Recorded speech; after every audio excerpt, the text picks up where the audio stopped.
안녕하세요. 올해 부록의 나이가 되었고 신혼의 단꿈에 젖어 살고 있는 여성입니다. 김포와 부천을 오가며 회사를 관리하느라 여간 힘든 게 아니지만 그래도 요즘 최고로 행복합니다. 매출도 잘 나오고 조만간 확장 이전을 할 것 같아 마음이 들떠있기 때문이죠.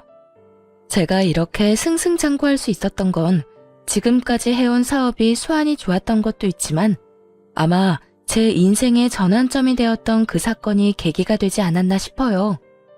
불과 3년 전이긴 하지만 그 일을 겪고 악바리 소리 들어가며 더욱더 일에 미친 듯이 몰두했었거든요. 저는 아무 생각 없이 바쁜 시간을 보낼 수 있어서 좋았겠지만 아마 직원들은 고단했을 겁니다. 오늘 여러분께 들려드릴 이야기는 제 인생의 전환점을 만들어준 전남편과 시어머니에 대한 이야기입니다. 전남편을 짧고 굵게 이야기하자면 빛 좋은 개살구 같은 사람이었어요. 콩깍지가 씌어서 아무것도 몰랐지만 살면서 점점 뱀 허물 벗듯이 새까만 속을 드러내더군요. 시어머니는 어떤 사람인지 굳이 말씀 안 드려도 아시겠죠? 그럼 인생의 전환점을 만들어준 그들의 이야기 시작하겠습니다. 지금은 이혼을 했지만 편의상 남편이라고 지칭하겠습니다. 저는 서울에 있는 4년제 대학교에서 무역학과 경영학을 전공했습니다. 부모님이 대기업에서 근무하셨다 보니 부족하지 않은 형편에 하고 싶은 거 다 하고 살았습니다. 민정아, 너는 누굴 닮아서 그렇게 유별난다냐? 대학도 그 정도면 네가 골라서 취직할 수 있는데 왜 사서 고생을 하려 해? 아빠, 그래도 인생 살면서 하고 싶은 일 한 번쯤은 해봐야죠. 아버지도 젊었을 때 사고 많이 치셨다면서 할머니가 그러시던데? 야 임마, 그건 그거고. 너는 얌전히 회사 잘 다니다 시집만 잘 가도 인생 성공한 건데 엄마 아빠는 너 고생하는 거 보기 싫어서 그래. 그러니 잔말 말고 다니던 대학 열심히 다니다 좋은 남자 만나서 결혼해. 전 그렇게 시시하게 살려고 태어난 거 아니에요. 아빠도 제 성격 아시잖아요. 한다면 하는 거. 자꾸 그렇게 속박하려 하시면 저 삐뚤어질 거예요. 어휴, 내 팔자야. 너 그러다 홍기도 놓치고 큰일 난다. 사업은 아무나 하면 다 되는 줄 아냐? 그러다 보기 좋게 망하기라도 하면 어쩌려고 그러냐? 누굴 닮아서 이렇게 똥꼬집인지 원. 누굴 닮긴 우리 둘 골고루 닮았나 보지. 우리 젊었을 때 딱 그 모습이구먼. 이왕 하는 거 한번 믿어나 봅시다. 뒤에서 3등 하던 애가 내가 자극 줘서 이렇게 좋은 대학 떡하니 간 거 봐요. 앵간한 고집이 아니니 지켜보자고요. 망해도 얘가 망하는 거고 그렇게 망해봐야 인생 경험도 되고 좋은걸요. 부모님은 보통의 평범한 사람들처럼 적당히 좋은 대학 나와 적당한 나이에 결혼해 가정을 꾸리길 바라셨죠. 하지만 제가 워낙 외향적이면서 도전적인 성격이라 당연히 제 기준에 맞지 않는 바람이었습니다. 그렇게 대학 졸업 후 마음 맞는 동창들과 작은 사업을 하나 시작했어요. 제가 좀 특이하게 창업 동아리 활동을 했었는데 거기서 마음 맞는 선후배들과 물류 보관 및 유통 사업을 시작하게 된 거죠. 여자가 사업을 한다니 주변에서 우려의 말도 많았고 무엇보다 집안의 반대가 심했습니다. 그래도 자식 이기는 부모 없다고 사업 미천이라며 결혼 자금으로 모아두셨던 돈 5천만 원을 건네주셨어요. 제가 노력해서 성공한 모습을 보여드리면 되겠지 싶어 3년 동안 이리저리 발로 뛰며 일했고 그 결과 짧은 기간에 좋은 투자처도 얻고 여러 기업과 업무 협약도 맺으며 연매출 30억이 넘는 회사로 거듭나게 되었습니다. 솔직히 일반 회사 다니면서 연봉 1억 받기도 힘든데 연매출 30억이면 정말 대단한 거 아닌가요? 물론 모든 게 제 몫은 아니었지만 확실한 성과를 보여드리니 부모님이 정말 기특해 하셨습니다. 아참, 선배 지난번에 혈액원이랑 업무 협약 이야기 나온 건 어떻게 됐어? 물류보관 창고 새로 짓고 냉동고랑 냉장 시스템 새로 들인 보람이 있어야 할 텐데. 다행히 긍정적인 반응이더라. 거리가 가깝기도 하고 복원해주는 기간에 비해 가격도 저렴하다면서 내부 회의하고 연락해주겠대. 아마 좋은 소식이 들려오지 않을까 싶다. 와, 다행이다. 선배가 중간에서 고생 많았어. 그 계약 성사하면 대박인 건데. 말 나온 김에 오늘 곱창에 소주 어때? 나야 좋지. 오늘 일 마무리하고 바로 가자. 오래간만에 기름칠 하겠구만. 스스로 무언가를 일궈냈다는 것에 큰 흥미와 성취감을 느껴 사업에만 몰두하며 지내니 10년이라는 세월이 훌쩍 가더군요. 제 나이 35살이 되던 해 거래처 사장님의 소개로 남편을 만났습니다.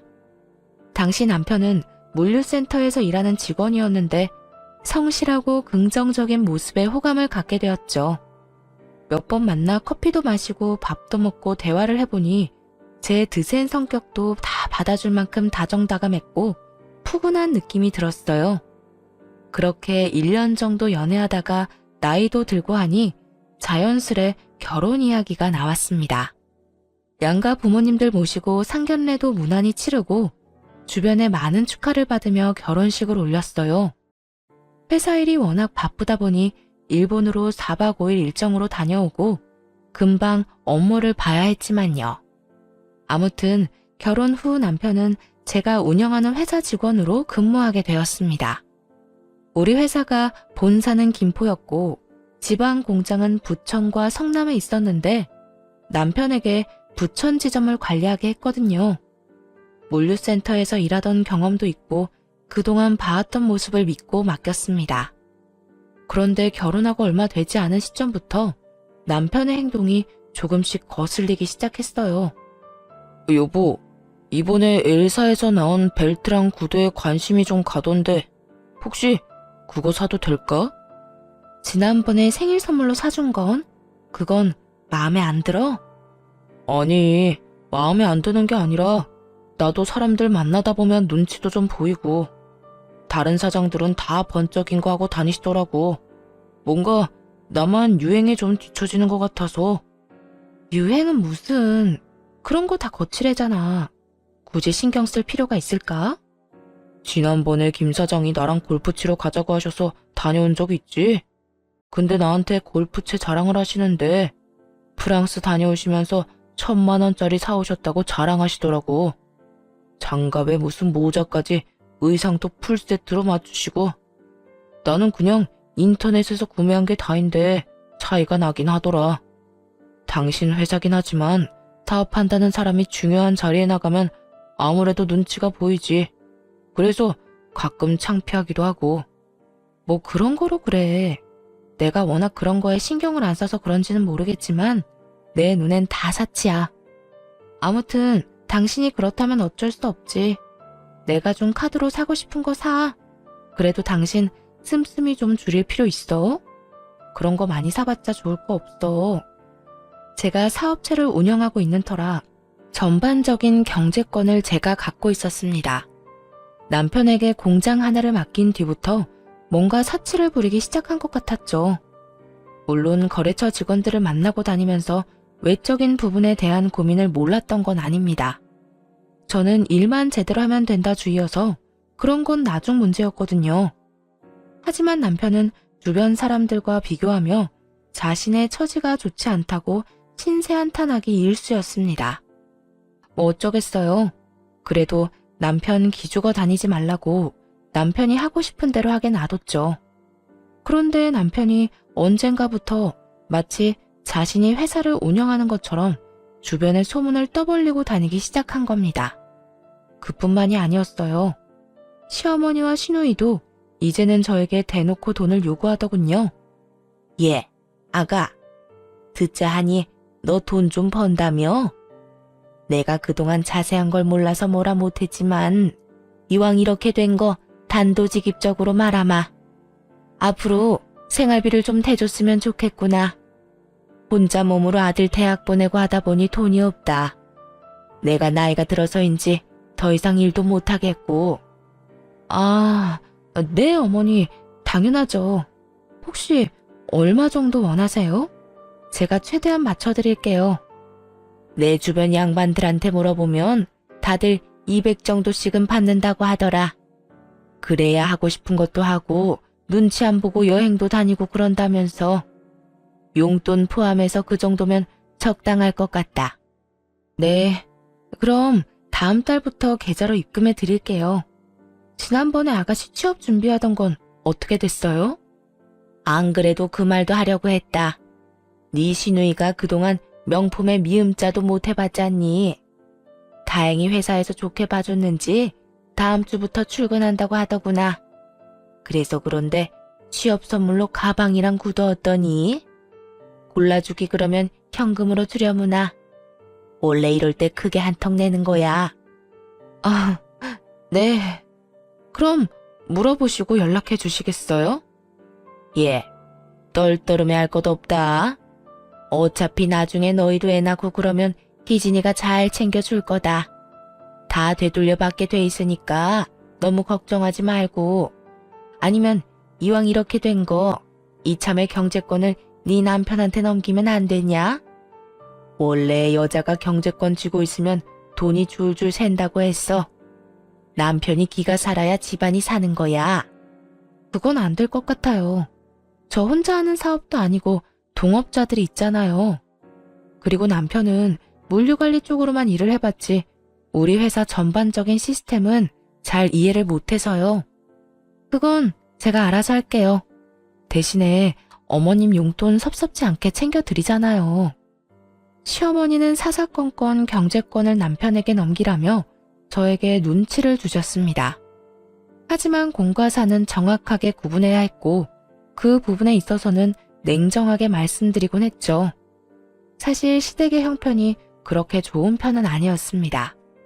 자가라고는 하지만 20평 정도 되는 소형 평수 아파트 한 채가 전부였고 그나마 그 집도 아직도 대출이 1억 정도 남아있다고 했어요. 남편이 받는 월급 절반 이상을 대출금으로 상환하고 있던 것도 저는 잘 알고 있었습니다. 제가 여유롭게 버니까 당장은 문제가 될 거란 생각은 못했던 거죠. 어쨌든 시어머니는 한동안 잠잠하시더니 저에게 앓는 소리를 하시며 갑자기 가정부를 고용해달라고 하셨습니다. 오랫동안 일을 하셨으니 몸도 힘들고 온몸이 성하지 않은 데가 없으시더라고요. 저는 효도하는 마음에 결국 가정부를 고용해드렸습니다. 그런데 가정부로 고용된 이모님이 3개월 만에 그만둔다고 하시는 겁니다. 알고 보니 마치 부잣집 사모님이라도 된 듯 온갖 터세를 부리며 이모님에게 갑질을 했나 봐요. 그리고 제가 남편에게 준 카드를 가지고 시어머니가 사치를 부리기 시작했고요. 한 달에 500만 원 이상으로 씀씀이가 커지자 저는 안 되겠다 싶어 남편에게 일렀습니다. 여보, 내가 준 카드 어머니 드렸어? 온갖 레스토랑이며 백화점이며 안 쓰신 데가 없더라. 어떻게 카드값이 한 달에 500만 원이 더 나올 수가 있어. 아무리 생각해도 이건 과해. 당신 어머니한테 카드 받아와. 안 되겠다 싶으면 내가 그냥 분실 신고하고 새로 발급받아 버릴 거니까. 이제 보니 너 돈 좀 잘 번다고 유세하는 거네. 네가 회사 대표다 이거야? 없는 사람들 무시하고 그러면 안 되는 거야. 물론 우리 엄마가 흥청망청 쓴 건 잘못했어. 근데 돈 잘 버는 며느리 둬서 그 덕 좀 보겠다고 하는데 나이든 노인네 이해 좀 해줄 수 없어? 내가 무슨 무시를 했다고 그래. 아무리 며느리 덕 좀 보려고 하셔도 그렇지. 한 달에 카드값이 500만 원이 말이 되는 거야? 당신 월급보다 많은 금액인데 지금 본인 돈 아니라고 막 쓰시는 거잖아. 그래, 내가 벌어서 아무런 문제 없어. 근데 정도껏 하셔야지. 이건 너무하신 거야. 내가 시댁의 생활비에 용돈까지 합쳐서 한 달에 400만 원 드리고 있는데 카드값이 500이면 한 달에 1000만 원이야. 이거 나 감당 못해. 아, 그래서 나보고 어쩌라고. 내가 엄마 카드 뺏어오면 참 좋은 소리 듣겠다. 결국 못 받아오겠다 이거지? 그럼 그냥 놔둬. 내가 분실 신고하고 새로 발급받고 이참에 한도도 100만 원으로 낮춰야겠다. 그런 줄 알아. 와, 당신 그렇게 치사하게 굴 거야? 100만 원을 누구 코에 붙여? 사람이 말이야, 주기적으로 쇼핑도 하고 어느 정도 사치는 해줘야 이 나라 경제가 굴러가는 거야. 있는 것들이 더한다더니 당신 보니 딱 알겠네. 그렇게 저는 남편과 크게 한바탕하고는 며칠 동안 서로 말도 안 하고 지냈습니다. 분하기도 했지만 제가 일궈낸 일에 흠집이 나는 기분이 들어 정말 짜증이 나더라고요. 저는 오직 일에 집중하면서 스트레스 풀면서 지냈습니다.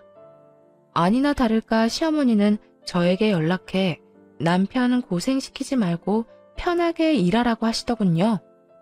결혼 전에는 딸 같은 며느리, 고부 갈등은 없다며 세상 쿨한 척 다 하더니 자식 앞에서는 역시 시자인가 봅니다. 예, 너는 회사 대표라는 애가 일머리가 그렇게 없니? 사람 좀 더 고용하고 일 분배하면 더 잘 굴러갈 거 아니야? 그렇게 일에 파묻혀 사니까 아직 아이 소식이 없는 거야. 너희들 내일 모레면 40이다. 지금 낳아도 노산인데 도대체 언제 가지려고 그러는 거니? 너 혹시 몸에 무슨 문제 있니? 어머니, 저희 당분간 아이 가질 생각 없어요. 그리고 지금 둘이 사는 것만으로도 아주 행복해요. 이제 말씀드리는 거지만 남편이랑 저 딩크족으로 살기로 했어요. 딩크족? 그게 뭐냐? 쉬운 말로 해라.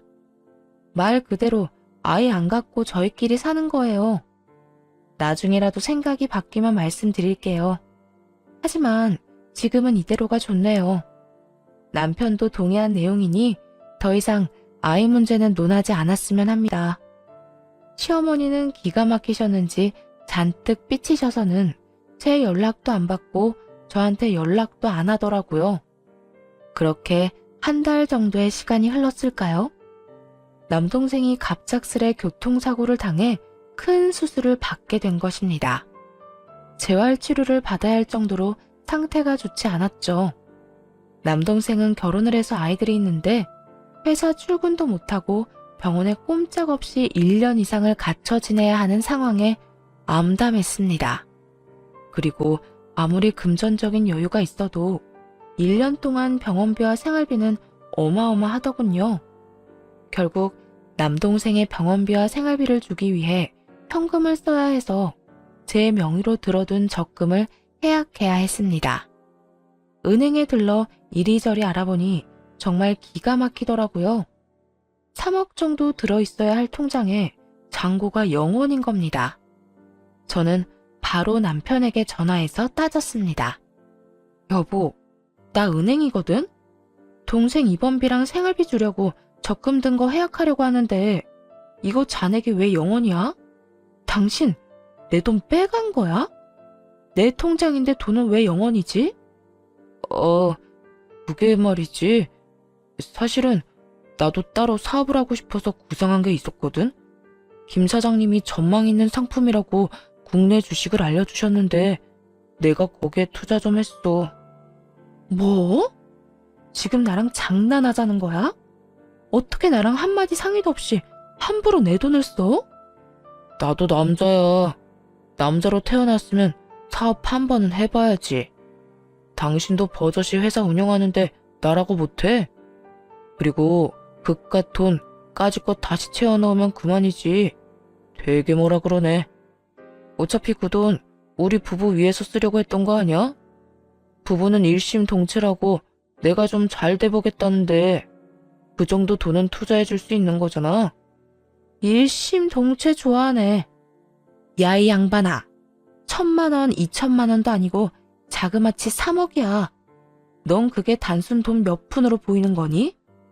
그거 내가 안 입고 안 먹고 아껴서 겨우 모은 돈인데 네가 뭔데 홀라당 날려먹는 거야? 그 주식 확실한 거야? 사업 구상? 어떤 사업을 하는 건데? 내가 지금 회사 운영하는 게 무슨 애들 장난 같아? 나도 3년 동안 잠도 못 자고 굶어가면서 고생해서 일군 회사야. 당신 믿고 지점까지 맡겼는데 돌아오는 게 이런 거면 난 당신한테 실망할 수밖에 없어. 앞으로 내 회사에서 쫓겨나고 싶으면 계속 이렇게 멋대로 굴어. 그냥은 안 넘어가. 진짜 치사하다 치사해. 남들은 마누라가 남편 기 살려주려고 애쓴다는데 어쩜 당신은 남편 기를 이렇게 죽이냐? 더럽고 치사하네 진짜. 한참을 남편에게 따지니 남편은 되려 저에게 치사하다며 잔뜩 화를 냈습니다. 도대체 뭐가 잘못된 것이 하나도 모르겠다는 눈치더라고요. 도대체 뭐가 잘못된 건지 하나도 모르겠다는 눈치더라고요. 저는 사업을 하면서 많은 돈을 벌고 있지만 절대 허투루 쓴 적 없어요. 일정한 금액을 정해두고 생활비로 쓰고 있고 휴지 한 장 아껴가며 한 푼 두 푼 모은 소중한 돈이거든요. 그런 돈을 마음대로 써버렸으니 얼마나 짜증이 날까요? 남편은 저에게 한 소리 듣더니 잔뜩 성질을 내며 집을 나가버렸습니다. 그런데 몇 시간 뒤 시어머니한테 연락이 왔습니다. 다른 데도 아니고 시댁에 가서 오늘 있었던 일 전부 시어머니한테 모든 상황을 일러 바쳤나 봅니다. 예, 너 정말 안 되겠구나. 우리 아들한테 뭐라고 했길래 애가 이렇게 잔뜩 화가 났어. 어머니, 제가 일하면서 평생 모아둔 적금 3억을요. 그이가 홀라당 다 까먹었거든요. 아무 말도 없이 써버렸다니까요. 그래도 그렇지. 너는 남편한테 할 말 못할 말 구분도 못하냐? 이럴 거면 결혼은 왜 했어? 사람이 실수도 하고 그러는 거지. 그리고 너도 사업해서 잘 알잖냐. 돈이야 다시 채워넣으면 그만이잖아. 이번에 제 남동생 크게 다쳐서 병원비 많이 들었다고요. 사업도 맨날 안정적인 게 아니잖아요. 아무것도 모르시면서 제발 그이만 두둔하지 마시라고요. 어이가 없구나. 너 지금 나한테 따지는 거니? 그리고 지금 돈 번다고 유세 떠는 거야 뭐야? 어머니, 좀 착각하시는 건데요. 사업하는 사람이라고 하셨죠? 사업하는 사람은 10원, 아니 1원 단위 하나까지 다 정확하게 계산해야 하는데 어디 한번 따져볼까요? 네? 참, 내가 살다 며느리한테 이딴 취급을 받을 줄은 꿈에도 몰랐다. 너 그렇게 돈 좀 갖고 있으면 뭐라도 되는 줄 아나 본데. 싹수 없게 대할 거면 우리 아들이랑 이혼해라. 나도 네 얼굴 보기 싫다. 어머니, 말씀 가려서 하세요. 저도 참는데 한계가 있다고요. 제가 조목조목 따지자 두둔하던 시어머니는 아무 말도 못하시더니 제 남동생을 걸고 넘어지더군요. 입에 담지도 못할 악담을 퍼부어대시며 온갖 욕을 하셨습니다. 그 뒤로 저는 안 되겠다 싶어 시댁과 거리를 두고 살기로 했어요. 남편은 3일 동안 시댁에서 먹고 자고 하더니 쭈뼛쭈뼛 신혼집으로 돌아왔습니다. 그런 남편에게 한 번만 더 금전적인 문제를 일으키면 바로 이혼이라고 못 박아두었어요. 남동생은 수술을 끝내고 열심히 재활 치료를 받았습니다. 걷지 못할 수도 있는 상황이었지만 결국 극복해냈고 조금씩 회복하게 되었죠. 다리에 보조기를 차고 있어야 했지만 다시 회사에 근무할 수 있을 정도로 건강을 되찾았습니다. 어느 정도 시간이 지나고 회사의 재정 상태를 점검하게 됐습니다. 1년에 한 번 정도 분야를 나눠서 전체적인 점검을 실시하는데 최근에 돈 문제도 있고 재정 분야에 좀 더 집중했어요. 표면적으로는 아무런 문제가 없지만 자꾸 금액도 안 맞고 매출 대비 배송된 물건도 적거나 없더라고요. 특히 남편이 관리하던 지점에 뭔가 석연찮은 부분을 발견했습니다. 며칠 밤을 새우며 서류를 일일이 대조해보고 몇 번이고 직접 눈으로 확인했는데 믿지 못할 결과가 나오더군요. 알고 보니 남편이 알게 모르게 회사 돈을 횡령하고 있었고 거기에 시어머니도 가담한 사실을 알게 되었습니다. 가뜩이나 사치가 심했던 두 사람은 회사 돈으로 명품이나 고급 레스토랑에 다니며 온갖 사치를 부리고 있었어요. 남편이 교묘하게 영수증 처리를 하는 바람에 티가 나지 않았던 겁니다. 심지어 남편은 온라인 도박에 빠져 이미 몇 천만 원을 탕신한 뒤였죠. 어이가 없는 상황에 그대로 시댁으로 갔습니다. 남편과 시어머니는 한가롭게 TV를 보며 안주까지 차려 술 한잔하고 있더라고요. 저는 그 두 사람 얼굴에 장부와 횡령 증거를 내던지며 소리쳤습니다. 어머니, 저 다 알고 왔어요. 이거 보시고 딴 말씀 못 하시겠죠? 정확히 어머니는 3천만 원, 저 사람은 1억 2천만 원, 정확히 1억 5천만 원이네요. 당장 제 돈 돌려주세요. 다짜고짜 쳐들어와서 이게 뭐하는 짓이야? 그리고 내가 엄마한테 용돈 좀 드린 것 가지고 너무한 거 아니야? 영수증 처리 다 했는데 뭐가 문제야? 넌 회사 돈으로 어머니 용돈 챙겨드리니? 네가 가진 돈으로 드려야 하는 게 맞지. 이게 어디 겁도 없이 내 돈도 모자라 회사 돈에도 손을 대? 너 내가 한 번만 더 돈 문제 일으키면 가만 안 둔다고 했지? 세아가, 너도 참 너무하는구나. 어차피 나 죽으면 지금 내가 가진 거 다 물려주고 죽을 텐데 너 정말 야박한 거 아니냐? 어쩜 애가 그렇게 인색해? 우리 가족 아니니? 가족도 가족 나름이죠. 이게 무슨 가족이에요? 그리고 어머니가 가진 게 뭐가 있으시다고. 제가 매달 용돈 생활비 다 드리고 심지어 제 카드 지난번에 재발급 받은 것도 다시 뺏어가서 한도 꽉 채워서 쓰시잖아요. 도대체 뭐가 야박하다고 그러시는 거예요? 뭐가 너무한 거냐고요? 엄마한테 큰소리 치지 마. 당신 정말 질린다. 질리는 건 나지. 당장 이번 주 내로 돈 안 돌려주면 변호사 대동해서 법적으로 대응할 거니까 그렇게 하라. 돈 앞에선 가족이고 뭐가 없어. 더군다나 이해 못할 정도로 뒷돈까지 챙긴 마당에 난 이상 봐주지 않을 거야. 각오하는 게 좋을 거야. 변호사를 선임하던 뭘 하던 알아서 해. 난 분명히 말했다. 이번 주까지 그대로 돌려놔. 저는 그대로 시댁을 나와버렸습니다. 뒤에서 어찌나 빽빽거리며 소리를 질러대는지 귀가 다 아프더군요. 시댁을 나온 뒤 미리 연락해둔 변호사 사무실에 찾아갔습니다. 남편과 시어머니 행위는 공금 횡령에 해당하기 때문에 관련 증거가 명확해야 했어요.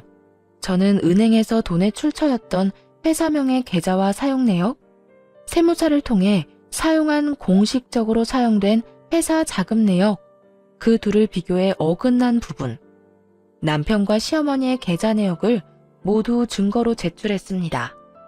남편이 영수증 처리를 했다는 내역과 일치하지 않는 부분 또한 증거로 제출했어요. 하나에 집중하면 질릴 때까지 해버리는 저의 습관 덕분에 며칠 밤새운 보람이 있었네요. 그러고는 곧바로 이혼 소송도 함께 준비했습니다. 나 지금 이혼 소송 상담받고 오는 길이야. 당신도 잘 알겠지만 이건 그냥 넘어갈 일이 아니야. 형사 고소라도 해서 절반이던 10분의 1이던 다 받아낼 거야. 이번 주까지 돈 안 갚으면 시모와 당신 재산 가압류 걸어버릴 거고. 여보, 정말 그렇게까지 해야겠어? 지금 내가 가진 돈은 30만 원이 전부야. 일단 이거라도 받고 나머지는 내가 천천히 갚으면 안 될까? 5년만 시간을 줘. 내가 어떻게 해서든 돈 마련해서 갚을게. 응? 그러니 제발 한 번만 봐주라. 그리고 이혼이라니. 내가 당신 얼마나 사랑하는지 알잖아. 나를 사랑한다고? 그래서 그렇게 뒤에서 많이 해먹었니? 너 지금 돈 갚아 나간다고 했지? 네 말에 책임을 져야 할 거야. 딱 한 달 시간 줄 거야. 그 안에 원상복구 안 해놓으면 지금 한 말까지 증거로 싸잡아 제출할 거야. 1억 5천을 어떻게 한 달 만에 마련해. 그냥 봐줘. 어? 잘못했어. 제가 정말 행동을 취하니 남편은 발등에 불이 떨어졌는지 울며 불며 매달리기 시작했습니다. 당연히 그 모든 대화를 녹음해두었죠. 각서 쓰고 지장까지 찍어뒀으니 정신을 차리겠다 싶어 기회를 주었습니다. 그런데 말입니다. 검은 머리 짐승은 거두는 게 아니라고 했던가요? 남편이 다른 여자한테 눈 돌릴 시간이 있었는지 바람까지 피우고 있다는 사실을 알게 되었습니다. 남편이 관리하는 지점 여직원이 양심 고백을 해와서 알게 됐거든요. 격리 직원이랑 그렇고 그런 사이인데 괜히 말해서 잘릴까봐 쉬쉬하고 있는 거라며 저에게 진실을 알려줬습니다. 당연히 사진이며 동영상이며 증거도 갖고 있더라고요. 저는 좀 더 확실한 정황을 포착하기 위해 흥신소 직원 사람을 시켜 남편의 뒷조사를 했어요. 그런데 이 미친놈이 저한테 울며 불며 매달린 그날 저녁에도 내연녀랑 술을 마셨더라고요. 남편에게 지점을 맡겼을 시점부터 지금까지 계속 만나왔던 겁니다. 더 웃긴 건 남편이 횡령한 돈의 일부는 내연녀 원룸을 구하는데 전세 자금으로 썼더라고요. 네, 맞습니다. 그 내연녀와 둘만의 아지트로 사용하고 있는 곳이었죠. 사장님, 그리고 이것도 좀 아셔야 할 것 같아서요. 카페에서 웬 중년 여성분이랑 두 사람이 같이 자주 만났거든요. 근데 이게 아무래도 저는 좀 찜찜해서요. 잘은 모르는데 한번 보시라고 동영상 보내드립니다. 흥신소 직원이 따로 연락해서 건네준 동영상에는 시어머니와 남편, 내연녀의 모습이 담겨 있었어요. 그 동영상을 보고 있자니 정말 다정다감하게 그지없는 모습이더라고요. 동영상에서 들려오는 시어머니의 목소리가 저를 더 자극했습니다. 아이고, 지금 며느리는 도대체 융통성이라는 게 없다. 돈만 잘 벌면 뭐하니? 이렇게 참하고 예쁜 아가씨가 차라리 내 며느리였으면 좋겠다. 너 이참에 정리해버리고 새 출발하렴. 그 전에 이왕 뜯을 거 10억 넘게 받아내. 이혼하면서 위자료도 청구하고. 사람이 너무 화가 나면 감정을 주체하지 못해 눈물이 난다는 거 아시나요? 정말 온몸이 부들부들 떨리면서 눈물이 나는데 분하기도 하고 서럽기도 하고 오만 가지 감정이 교차하더군요. 저는 더는 이렇게 비참하게 살면 안 되겠다 싶어 바로 이혼 소송과 형사 고소를 진행했습니다. 추가로 상간녀 소송도 진행했죠. 이왕 이렇게 된 거 제대로 혼쭐을 내줘야겠다 싶었죠. 고소장? 당신 이거 뭐야? 나한테 시간을 좀 주기로 했잖아. 근데 이게 뭐냐고. 한 번만 기회를 준다고 했잖아. 어떻게든 돈 갚는다니까. 그 한 달 동안 내연녀랑 새 출발할 계획 꾸미고 있다는 거 내가 모를 줄 알았니? 나는 더 이상 할 말 없어. 너도 변호사 선임해서 법정 가서 이야기해. 앞으로 살면서 네 면상 볼 일 없었으면 좋겠다. 정말이지. 너란 인간은 역겹고 더럽고 불쾌해. 이 미친년이? 너 말이면 단 줄 아니? 그러는 너는 이혼 소송 이길 수 있을 거라 생각해? 결혼하면서 며느리 도리, 여자로서 해야 할 도리를 네가 다 지켰다면 우리 아들이 이러지는 않았어. 결혼한 지가 언젠데 아이도 없고 너처럼 시어머니랑 남편한테 이렇게 막대하는 며느리는 세상 천지에도 없을 거다. 정말 시끄럽네. 아줌마, 할 말 있으시면 변호사 통해서 하세요. 아, 변호사 구할 돈도 없지? 뭐? 인연이 이제야 본색을 드러내는구나. 그렇게 저는 이혼 소송과 형사고소, 상간녀 소송을 진행하게 되었습니다. 남편은 모든 게 오해라며 저를 다시 구워 삶으려 했어요. 저는 뒷조사에서 찍은 사진, 동영상, 모든 증거를 보여주었습니다. 너 내 뒷조사까지 한 거야? 너 지금까지 나한테 잘한 게 뭐가 있는데? 애초에 결혼하면서 매일 나 무시한 거 아니야? 여자 주제에 돈 잘 번다고 사람 무시할 땐 언제고? 내가 잘한 게 없다고? 그래, 네 기준에서는 그렇게 생각할 수도 있겠다.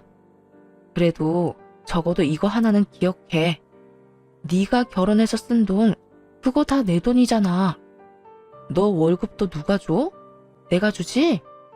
끝까지 돈. 진짜 너 같은 여자는 한 트럭을 갖다 줘도 질릴 거야. 너무 싫어. 누가 할 소린데? 내일 모레 40이면 제발 철 좀 들어. 이 덜 떨어진 새끼야. 내가 인생에서 가장 후회하는 게 뭔지 알아? 너 같은 거지랑 결혼해서 시간 허비한 거랑 돈 낭비한 거야. 너만 아니었으면 내 인생 이렇게 되지도 않았어. 그래, 내가 나쁜 놈이지? 그래, 내가 나쁜 놈이다. 그걸 이제 알았니? 넌 제정신 아니야. 아무래도 깜빵에 들어갔다 나와야겠다. 너랑 너희 엄마 조용히 손잡고 들어갔다 몇 년 반성하고 나와. 그래, 해볼 테면 해봐. 나도 너 고소해버릴 거야. 너 지금 내 뒷조사하고 다닌 거 이거 명예훼손이거든? 너도 콩밥 좀 먹어봐. 남편의 적반하장의 태도에 코웃음을 좀 쳤더니 저를 명예훼손죄로 고소하겠다더군요. 당연히 남편이 고소한 건 터무니없는 말뿐이어서 아무 일도 일어나지 않았고 저는 모든 소송에서 승소했고 위자료로 3천만 원을 받았습니다. 그리고 남편과 시모가 횡령한 회사 돈은 10년에 걸쳐 갚으라는 법원의 판결이 있었죠. 매달 125만 원씩 10년 동안 갚아야 하는데 단 한 번이라도 늦거나 입금이 늦어지면 바로 법적 조치해 버릴 겁니다. 솔직히 더러운 돈 안 받아도 그만이었지만 저와 다른 동료들이 피땀 흘려 일궈낸 회사 돈이기 때문에 안 받을 순 없겠더라고요. 모든 일이 마무리되고 결국 남편을 신혼집에서 내쫓았습니다. 남편이 회사를 운영하는 줄 알았던 내연녀는 아무것도 없는 거지 남편을 만났고요. 저는 이삿짐 센터를 불러 남편의 흔적이 조금이라도 있던 더러운 물건은 모조리 포장해서 시댁으로 보내버렸습니다. 그 뒤로 남편은 돈 갚을 능력이 되지 않아 결국 공금 횡령 혐의로 징역 2년을 선고받고 구치소에 수감되었습니다. 제 돈으로 온갖 사치를 부리던 시모는 하나 남은 자금줄이 끊기니 그대로 주저앉으시더군요. 나이가 있다는 이유로 집행유예가 선고되었고 한 푼이라도 마련해야 한다며 건물 청소 일을 시작했어요. 유일한 재산이었던 집도 가압류당했고 시모와 시누이는 남편이 마련한 반지하 방으로 들어가서 살게 되었습니다. 내가 그동안 정말 잘못했다. 시누이 곧 결혼도 해야 하는데 그때까지만 봐주면 안 되겠니? 우리가 무슨 힘이 있다고. 제발 얘 시집만 무사히 보내고 내가 어떻게든 나머지 돈은 마련할 테니까 한 번만 봐주라. 응? 그렇게는 못하겠는데요. 시누이랑 결혼하려는 그 남자도 참 불쌍하네요. 처가 될 집이 사기꾼 거지 집안인 것도 모르고. 저는 법원 판결 나온 대로 할 겁니다. 받을 생각도 없어요. 너 너무한 거 아니니? 조금의 정이라도 남아있다면 배려 좀 해주라. 그래도 내가 너 시어머니였는데 이런 식으로 나오면 나도 기분이 좀 그렇구나. 지금 기분 타령하실 때가 아닌 것 같은데요? 제발 말이 되는 소리를 좀 하세요. 이제 와서 제가 왜 아줌마 사정을 봐줘야 하는데요? 어차피 이제 남남이고 이 정도면 제가 인내심 끝판왕인 건데 한 번만 더 저 자극하시면 저도 가만히 안 있어요. 저한테 너무한다고 생각하지 마시고 그동안 그쪽 아들이랑 아줌마가 한 행동도 좀 살펴보시고요. 이참에 벽에 머리 박고 반성까지 하면 더 좋겠네요. 저는 며칠이고 찾아와 매달리는 시모를 오질게 대했습니다. 자꾸 며느리돌이 정 어쩌고 하시는데 제가 조금이라도 그런 게 남아있으면 이렇게 했겠어요? 시모가 다녀간 자리에 저는 소금까지 뿌려버렸습니다. 나름 국산 천일염이라 마지막까지 좋게 대우해줬다 생각해요. 그렇게 2년의 세월이 훌쩍 지났고 그놈은 결국 형량을 다 채우고 출소했더군요. 이사해버리는 바람에 만나질 못하니 회사에 찾아오더라고요. 여길 어디라고 와? 벌써 형량 다 채우고 나온 거야?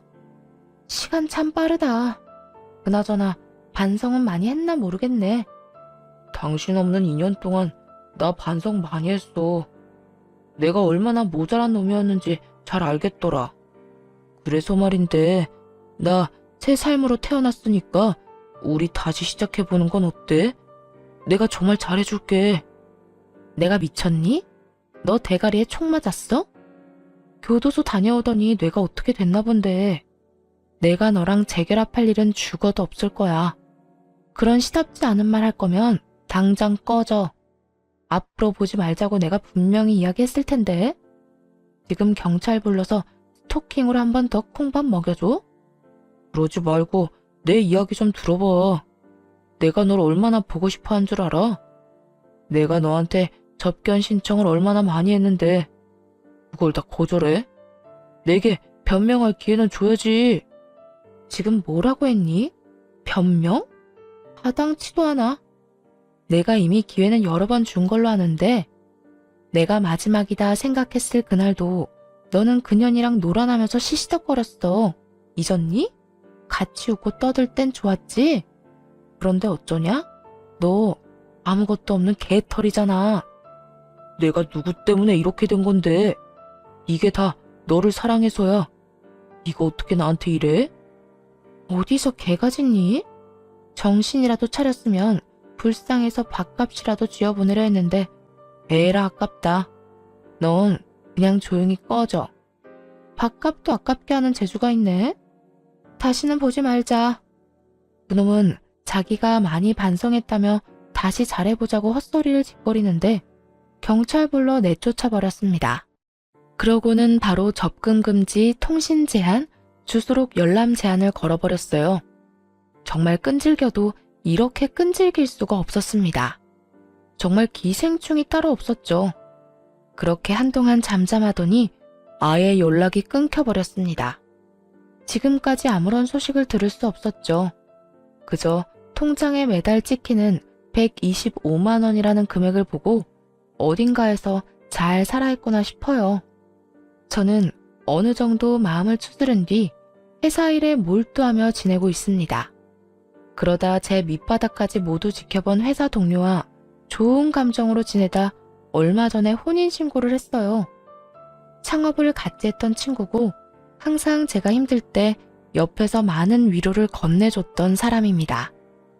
부록의 나이가 되어보니 그동안 제가 얼마나 치열하게 살아왔는지 알겠더라고요. 그런 저를 잘 달래주고 앞으로도 함께 많은 시간을 헤쳐나갈 좋은 사람을 만나 얼마나 다행인지 모릅니다. 참 피곤하고 고단하고 다사다난했던 제 결혼 사연은 여기까지예요. 고생을 많이 해서 그런지 앞으로는 행복하고 즐거운 일만 가득했으면 좋겠습니다. 그런 의미에서 오늘은 그 친구와 오붓하게 자주 가던 고깃집에서 삼겹살에 소주 한잔 해야겠습니다. 지금까지 제 사연 들어주셔서 감사합니다.